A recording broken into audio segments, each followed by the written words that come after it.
Total, now Total Energies, French oil giant, extracting oil in Angola, Nigeria, Congo. 2022, profit, $36 billion investment in Africa, dirty pipelines, Anglo-American, founded in South Africa but now in London. Diamonds, platinum, iron, taking everything. What it left in South Africa, 6 million unemployed miners. And these are just the tip of the iceberg. What about the invisible, the secret deals, the offshore accounts, the transfer pricing tricks? Every year, $88 billion in illegal money flows out of Africa. Who writes about this? Every year, $45 billion in aid comes to Africa. Everyone writes about this, but no one says Africa is not the continent receiving aid, it's the continent giving aid. While you zoom your cameras on swollen bellies, there is a huge system working silently in the background. Every day, tons of gold, diamonds, cobalt, uranium, oil leave our land. But how? Here is the system. Step 1, create corruption, bribe our leaders, open offshore accounts, promise them a life of luxury, send their children to your schools. Step 2, make deals, get 50-year, 99-year concessions, ask for tax exemptions, be exempt from environmental rules, ignore labor rights. Step 3, control the infrastructure. Take over ports, airports, railways, but only from the mine to the harbor. Don't build roads to the villages. Don't bring electricity to schools. Step 4, provide security. Set up private security companies. Arm them. Declare protesting. Step 5, silence the media. Buy local journalists. Suppress opposing voices. Serve internal unrest news to international media.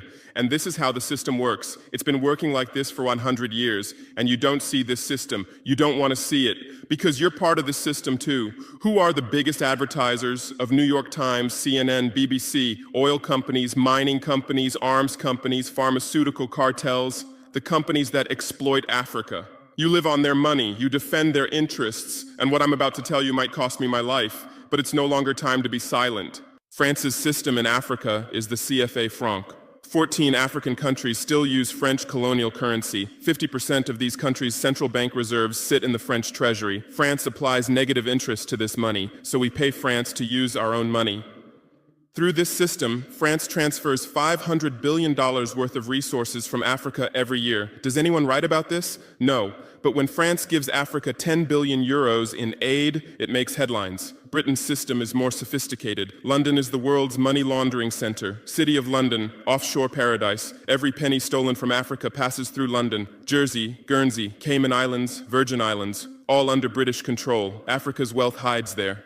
America's system is AFRICOM. Africa Command, 46 military bases on the continent. Official purpose, security. Real purpose, resource control. Drones in our airspace every day, listening devices everywhere. They say fighting terrorism, but it's not terrorists. It's people's leaders who are targeted. China is the new player, says win-win, builds infrastructure, gives credit, but in exchange for what? 99-year port concessions, mining rights, agricultural lands, debt-trap diplomacy, ask Sri Lanka, ask Zambia, and you write about none of this. Why? Because you're not free press. You're corporate press. Your bosses are billionaires. Jeff Bezos bought Washington Post. Why? For love of journalism? Rupert Murdoch's media empire, Fox News, Wall Street Journal, The Sun, The Times, all from the same hand, all giving the same message. West is good, others are bad. Carlos Slim is the largest shareholder of New York Times. Billionaire. Where's his wealth from? Monopolized telecommunications, got rich off Latin America.